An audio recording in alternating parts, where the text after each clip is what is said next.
خواجہ آصف میں سمجھتا ہوں کہ وہ وزیر دفاع بھی رہے ہیں، وزیر خارجہ بھی رہے ہیں، اور جتنا وہ اسمبلی میں کھڑے ہو کر نواز شریف کے لیے بولے ہیں، انہوں نے گالم گلوچ کی ہے، انہوں نے بدتمیزیاں کی ہیں، اپنے منہ پر سیاہی برداشت کی ہے، جوتے برداشت کیے ہیں، نون لیگ کے لیے اتنی قربانیاں دی ہیں کہ جس کا کوئی حساب نہیں ہے، لیکن جتنی میزریبل حالت ان کی اب ہے، اگر آپ اس کو دیکھیں تو آپ کہیں کہ ہر نون لیگ کے لیڈر کو اس سے عبرت لینی چاہیے کہ ان لوگوں کے ساتھ جب ان پر زوال آتا ہے تو ان کے جو بڑے ہیں ان کو کیسے چھوڑتے ہیں۔ وہ اپنے معاملات تو مینج کرتے ہیں، آپ دیکھتے ہیں کہ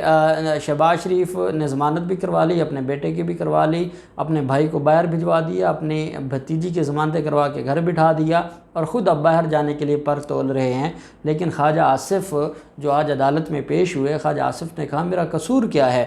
خواجہ آصف نے کہا کہ میں 5 دفعہ میری جو ضمانت ہے وہ بغیر کسی وجہ کے پوسٹ پون ہوتی رہی، اور کوئی لیگی رہنما وہاں نہیں آتا، کوئی لیگی رہنما کیا رانا ثناءاللہ، باقی جب بھی عدالتوں میں کیس ہوتا ہے نیب کا، حمزہ شہباز کا تھا، مریم نواز کا تھا، اس کے اپنے تھے وہ آتے تھے، مریم اورنگزیب، کسی کے پاس نہیں تھا کہ کوئی عدالت جائے، کم از کم اتنا پتہ تو ہو کہ یہ کوئی نون لیگ کے لیڈر کا کیس ہے، کسی سیاسی لیڈر کا کیس ہے، یا کسی ایم این اے کا کیس ہے، عدالتیں اس کو کچھ تو جو ہے وہ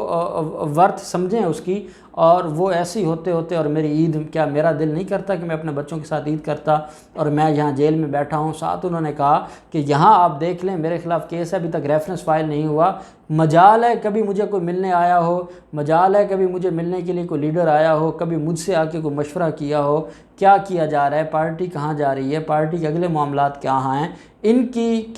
کی نظر میں مر گیا ہوں یا میری اب کوئی اوقات نہیں رہی؟ یہ ساری باتیں خواجہ آصف جب آتے ہیں آج احتساب عدالت میں، اور وہ اپنے دوستوں کے ساتھ شیئر کر رہے تھے، اور خواجہ آصف کے خلاف کیونکہ یہ آمدن سے زائد اثاثہ جات کا کیس ہے، اور اس میں خواجہ آصف کے خلاف ایلیگیشنز جو ہیں نا وہ بہت زیادہ ہیں۔ خواجہ آصف کے ایک تو غیر ملکی اقامے کا ان کا معاملہ ہے، اور اس پر آپ کو پتہ ہے کہ یہ اسلام آباد ہائی کورٹ سے نائل بھی ہو گئے تھے، پھر معاملہ سپریم کورٹ میں ان کے حق میں ہو گیا تھا، اور پھر نظر ثانی کی درخواست ابھی پینڈنگ ہے۔ لیکن دوسرا ان کے خلاف جو ہے وہ یہ ہے کہ ایک تو 13 کروڑ روپے ان کی جو بیرون ملک سے تنخواہ کی مد میں آتا ہے، اس کا بھی کوئی ان کے پاس جواب نہیں ہے، اور اس کی بھی کوئی رسید ان کے پاس نہیں ہے۔ پھر ان کے آمدن سے جو زائد اثاثے ہیں، انہوں نے کینٹ ویو ہاؤسنگ سوسائٹی بنائی سیالکوٹ میں، انہوں نے اس کے علاوہ سوسائٹیاں بنائیں، مارکیٹیں بنائیں، پلازے بنائے، کوئی ان کے پاس اس کا ثبوت نہیں ہے، اور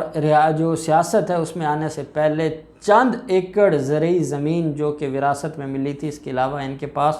کچھ بھی نہیں تھا، اور یہ سارا کچھ انہوں نے سیاست سے کمایا ہے، اور جس کا جواب نہیں ہے۔ آج جب جج اسد علی صاحب کی عدالت میں اس کیس کی سماعت ہوئی، جو احتساب عدالت کے جج ہیں، اور ملزم کو جب پیش کیا گیا اور ملزم کی حاضری لگوائی گئی، تو عدالت نے نیب پروسیکیوٹر سے استفسار کیا کہ ملزم کے خلاف جو ریفرنس ہے وہ فائل کب ہو رہا ہے، اور ابھی تک آپ نے ریفرنس کیوں نہیں فائل کیا؟ تو آج نیب کے پروسیکیوٹر نے عدالت کو بتایا ہے کہ جناب ملزم کے خلاف جو ریفرنس ہے وہ کمپلیٹ ہو گیا ہے، اور ہم نیکسٹ ڈیٹ آف ہیئرنگ پر جمع کروا دیں گے، اور اس میں وہ جو انتخابی جو ہے وہ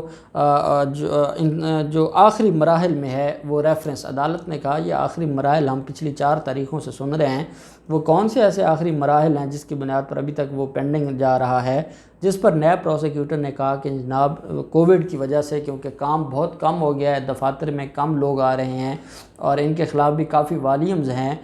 جو نئی بڑی چیزیں ملی ہیں،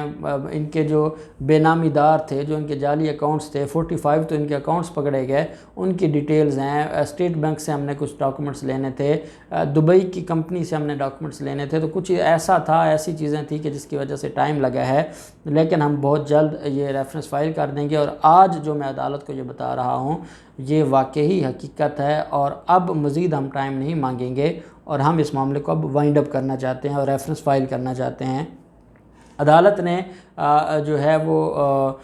نیب سے کہا کہ آپ اس کا جو ریفرنس ہے وہ فائل کریں، اور ساتھ خواجہ آصف نے دوبارہ اپنے وکلاء سے بات کی، اور اپنے وکلاء سے کہا کہ میری جو ضمانت ہے وہ اس ہفتے تو نہیں لگ سکی، اور جمعہ کل سے لاہور ہائی کورٹ کی چھٹیاں ہو جائیں گی، 15-16 مارچ جو مئی تک